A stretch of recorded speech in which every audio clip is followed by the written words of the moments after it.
Now, some challenges for you. Jot these down. I'm going to go through them very quickly now as we rush to a conclusion here in about 13 minutes.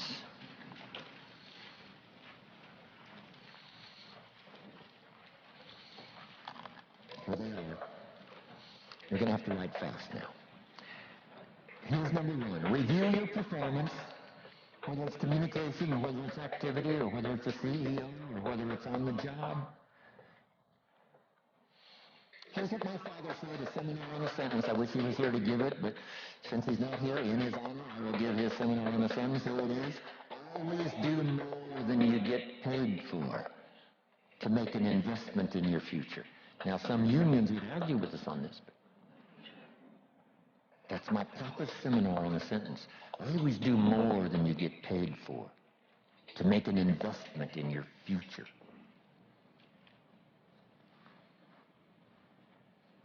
My father was so unique. Papa said if it's raining, you can't fix the roof. If it isn't raining, it doesn't need to be fixed.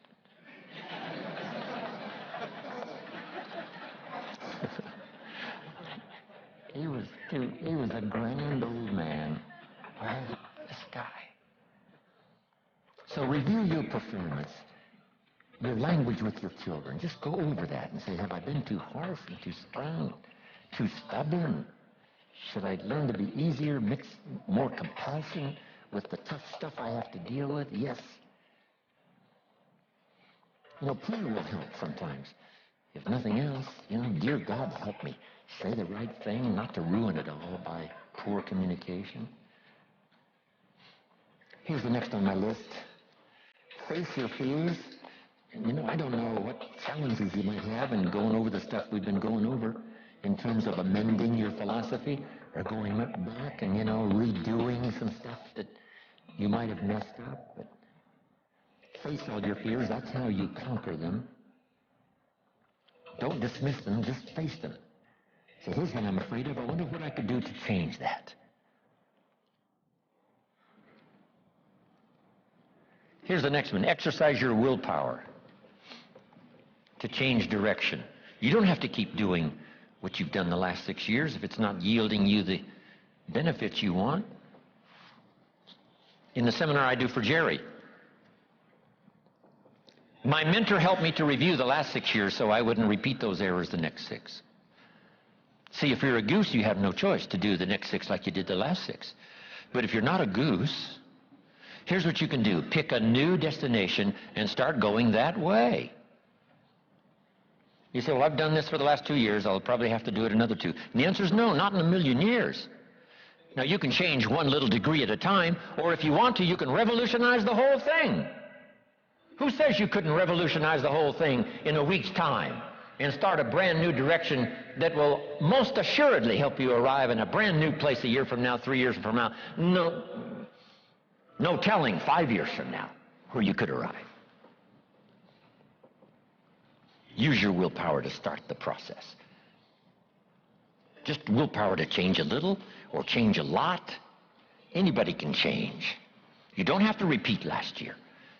Clean up the errors. Invest it now in the next year. Watch it make the difference. Here's the next one that's important. Parents have to do it. We ask our kids to do it, but we've got to do it. Admit your mistakes. Sometimes you have to admit them to others. Here's some of the best words in the English language. I'm sorry. The reason why those are good words is because it could start a whole new relationship. It could start 2 people going in a whole new direction. I'm sorry. Simple, easy, not easy, but if you get this done, the turnaround can be dramatic. The early years can be big in payoff. And here's the big one. Admit your mistakes to yourself. You don't have to babble about them to everybody in the neighborhood. But it doesn't hurt to sit down and have a conversation with yourself and say, there's no use kidding myself. Here's where I really am. I've got pennies in my pocket and I got nothing in the bank. That's what I said after the Girl Scout left my door. I had a conversation with myself. And I said, I don't want this to happen anymore. Next, refine your goals. I don't know what ambitions you've had up until now, but this weekend would be a good time to start the process. We're going to talk about our goals workshop before our session is over this weekend. Maybe that will help stimulate you to set some higher goals, reach for some higher purpose, go for something beyond what you thought you could do. By the time this weekend's over, you might double, triple, quadruple the amount of goals, purpose, all the things you think you can accomplish. You could multiply that by 10 by the time we finish here on Sunday. Here's the next one, believe in yourself. Yes, you got to believe in God, and you got to believe in the community, and you've got to believe in the possibilities. You've got to believe in the economy. You've got to believe that tomorrow can be better than today. But here's the big one, believe in yourself. There isn't a skill you can't learn. There isn't a discipline you can't try. There isn't a class you couldn't take. There isn't a book you couldn't read. If it's written in some other language, you just get it translated and read it. Here's the next one. Ask for wisdom. This is communication of the highest source. Ask for wisdom. Ask for wisdom that creates answers. Ask for the wisdom that creates faith to believe things are possible.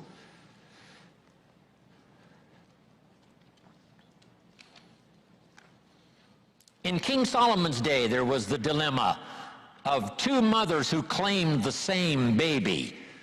And the question was, whose baby is this? This mother says, it's mine. The other mother says, no, it's mine. Solomon said, bring me the baby. They brought him the baby, and he raised the sword. He said, I'm going to cut this baby in half and give one half to this mother and one half to this mother. And as he raised his sword, sobbingly, the real mother said, no, no, no, don't cut the baby in half. Give it to her, who was not the real mother.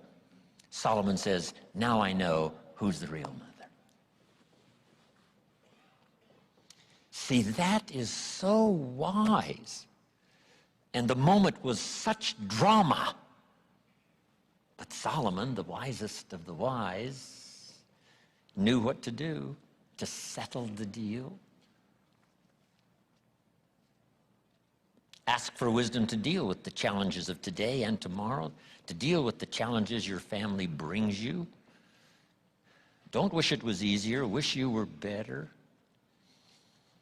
Here's the next one, conserve your time. I must learn to do this. How much time have I got left? Not an unlimited supply. How many of these weekends can I do? Not 1,000, just a few, maybe a handful. Sometimes we get faked out. Bill Bailey says, the average person says, I got 20 more years. No, Bill says, you got 20 more times. If you go fishing once a year, you've only got 20 more times to go fishing. Not 20 years. That fakes you out. I got 20 years. No, 20 times. See, that brings it right down to the real stuff. 20 times. How many more seminars like this? Not 1,000, a few, just a few. So would I mumble and stumble? Would I give you less than my best when I've only got a few more to give? And the answer is no, of course not. If you're a person of some dignity and quality, you wouldn't let that happen. Next, invest your profits. We're going to talk now about this before the weekend is over on financial independence. And I'm going to give you some excellent advice. Here was one of the philosophies Mr. Schoaf gave me, along with Mary Kay. Here's what he said, profits are better than wages. Wages make you a living, profits make you a fortune. Mary Kay and I went for that. Wow. Could we start earning profits while we're making a living? The answer is yes. I went berserk. Here's one now, protect your family. These are troublesome times. Not that they haven't been troublesome times for 6,000 years. At school, troublesome times. I know a wonderful mother and a wonderful father who had two boys. In school, they went two different directions, and one became a model citizen and the other one went to jail. Wow. Protect your family as best you can from the hidden dangers, the lurking evil one. Here's the next one. Live with intensity. You might as well turn it up a notch or two after this weekend. Why not? Invest more of you in whatever you do. Be a little stronger, be a little wiser, step up your vitality, contribution. Put everything you've got into everything you do, and then ask for more vitality and more strength and more vigor, more heart, more soul. Next, find your place. This one now is so important. If you just work on a job, find the best place where you can serve well. And sure enough, they'll ask you to occupy a better place. And if you keep doing the job well, the guy says, well, if I had a better job, I'd really pour it on. But I got this lousy job, so I just goof off. See, that's the philosophy of disaster. So you've got a lousy job. Do the very best you can. That's your best way out. It's not to do less than you could, but to do the best you can. With that philosophy, your life can take great leaps forward.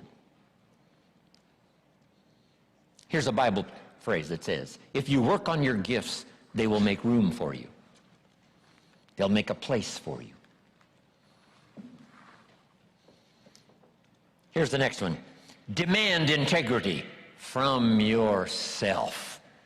You can't demand integrity from someone else. Integrity is like loyalty. You can't demand it of someone else. You can only demand it of yourself. Be the best example of loyalty, and you'll get some loyal followers. Be the best example of integrity, and you'll have people surround you that have integrity. Lead the way. Next, welcome the disciplines. Can't give you much better advice than that, because disciplines create the reality. Disciplines build bridges, build cities. Disciplines, a well-disciplined activity creates abundance, creates uniqueness, productivity. Next, fight for what's right. It's a fight we're in. The storyteller says, and there was great war in heaven. Wow, you mean way back there? Yes. 1/3 of the angels conspired. I asked Bill Bailey, how long do you suppose it took 1/3 of these angels to get together? Did they conduct meetings? I don't know. Bailey says the storyteller doesn't say. I said, then we're supposed to use our imagination. I don't know. It does say finally the great war occurred, and the 2/3 prevailed and the 1/3 lost. One of the writers of later scripture, here's what he said, I fought a good fight. See, that's extraordinary to be able to say. I fought for my kids, and I fought for what was right, and I fought for my good health, and I fought to protect my company, and I fought for a good career that would bless my family. I fought a good fight. It's good to fight. The encroachment. Opposites are in conflict, and we're in the middle. And if you want something valuable, you got to fight for it. Then this writer also said, not only have I fought a good fight, and I'll finish with this, and I got a much longer list, but maybe I can cover these at another time. He said, I fought a good fight, and I kept the faith. See, that's the deal. Keep faith with your family. Fight like crazy and keep faith. Fight the enemy and keep faith. Fight illness and keep faith. Fight the evil and keep faith. I can't give you much better advice. So thank you very much for your attention. I appreciate it.